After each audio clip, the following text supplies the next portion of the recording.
the sad part about it, we have to stay in the suburbs in all the cities, whether it's Detroit, whether it's Atlanta. Why? Because inner city, like downtown, is where the more affluent hotels are that cost a lot. Yeah. So we had to go in the suburbs because there's no hotels in the neighborhood. Same thing in Chicago. Same thing. Downtown. But they noticed that. The kids noticed that. So they like, wow, why we can't stay in the neighborhood where we serving that? We gotta go all the way out in the suburbs and whatnot. Yeah, but this is Atlanta. New York is the next one. We got DC coming up. We got St. Louis coming up. Philadelphia. Detroit, so the kids are gonna get exposed 2010, and the people gotta come on board, man.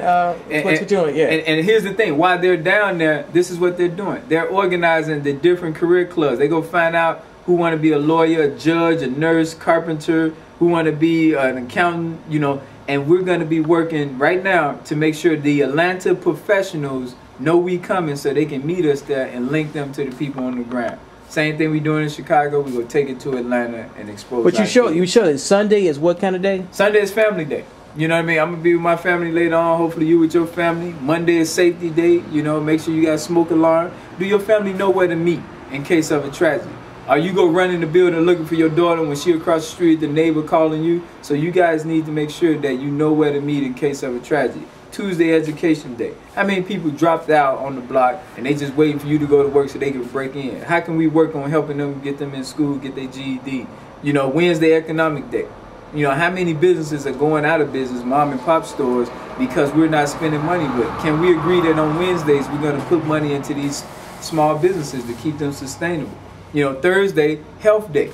Michelle Obama's going to be on the news tonight. We're going to air it differently. Yeah. But her focus is childhood obesity. Yeah. And really, it could be obesity adults as well. Yeah, I'm overweight. We all overweight, yeah. But every Thursday is health day. So let's focus on STDs. Let's focus on obesity, lead poisoning on Thursday. Now you got everyone doing the same thing. Friday, Senior Citizens Day.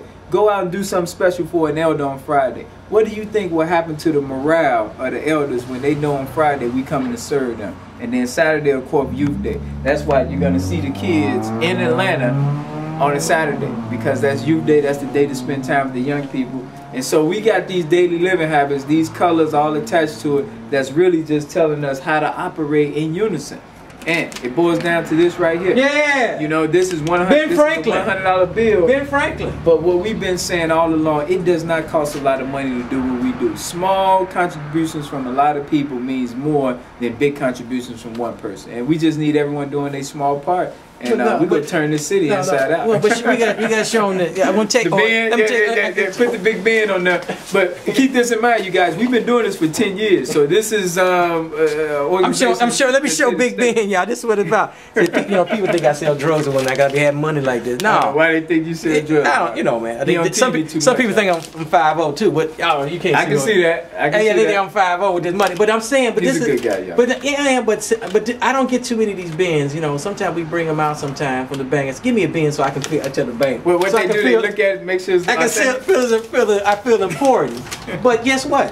When you drive out of town, you see me in the video. When y'all drive out of town, we go on these trips. $100 is a lot of money, but we waste some money. We $10 times 10 people. Come on, man. We waste $10 for 10 people. That's easy. 10 people, $10 is $100, right? And we buy what? Chinese food, get your hair pizza, done. Get your hair done, and we should be spending this kind of money for our young people. Investing in our young people, and that's what it is. Young people. I got a young man. He went to St. Paul, Minnesota, and this is through Diane Laddick and Kids Off the Block. By being in St. Paul, he loved it.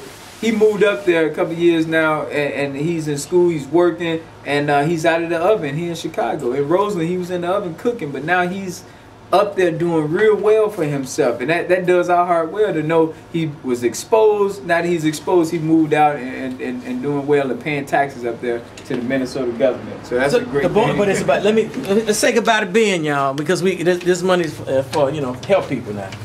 Yeah, keep this in mind, you guys. Chicago is the second largest city for African Americans. 1.2 million. We'll see. The census is taking place next year, so we'll see how the numbers shake out here. But keep this in mind, that what you see behind here, this is the largest city for African Americans outside New York. New York has 3.1 million blacks. We're at 1.2, and LA is at 1.1, so-called.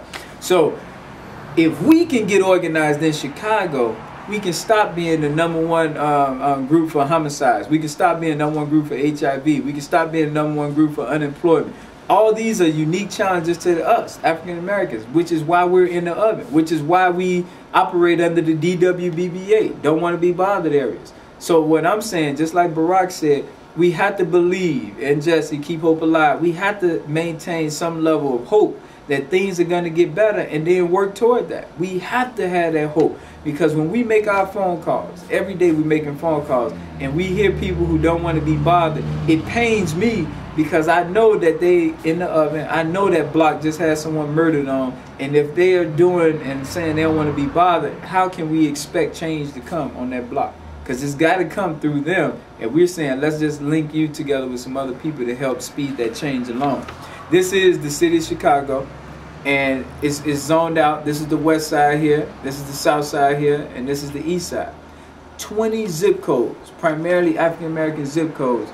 And here's the hard work has already been done. We have one representative for each zip code, and we call them governors. A governor of the zip code. So there are governors in place right now. If you're within North Avenue on the north to Argyle Gardens on the south, from Austin on the west to the lakefront, we have a governor over your zip code.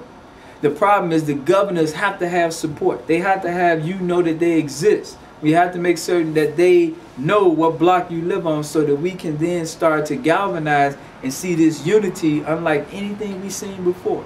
Now, the other part I want to tell you is that we have every single day one zip code on duty. And today is 60651. That's West Humboldt Park. I'll be over there shortly with the West Humboldt Park people. We got a phone call late last night about a young 14-year-old girl missing. And the word is going out through the governor of 5-1, because they're on duty today, so that we can make sure that all the governors see the profile of this young girl that's missing, so they can drill down block by block and make sure that we're searching. And we know if we can say with some level of comfort that she's not in my zip code, because that's ultimately what the governors want to do. That's being organized, you guys. That's allowing us to be able to connect without you having to burn gas and go look. Everyone covered their own territories, block by block.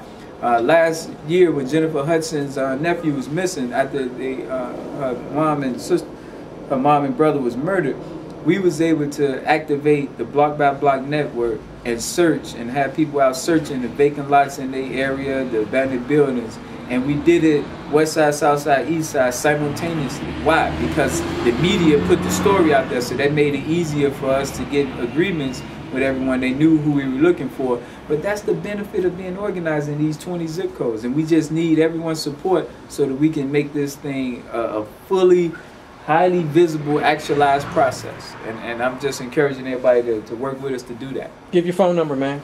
All right, I'm going to give you the 1-800 number now. 1-800-861-6541. Repeat that. 1-800-861-6541. Block by block, getting everyone on board. That's how we're going to change this city this year.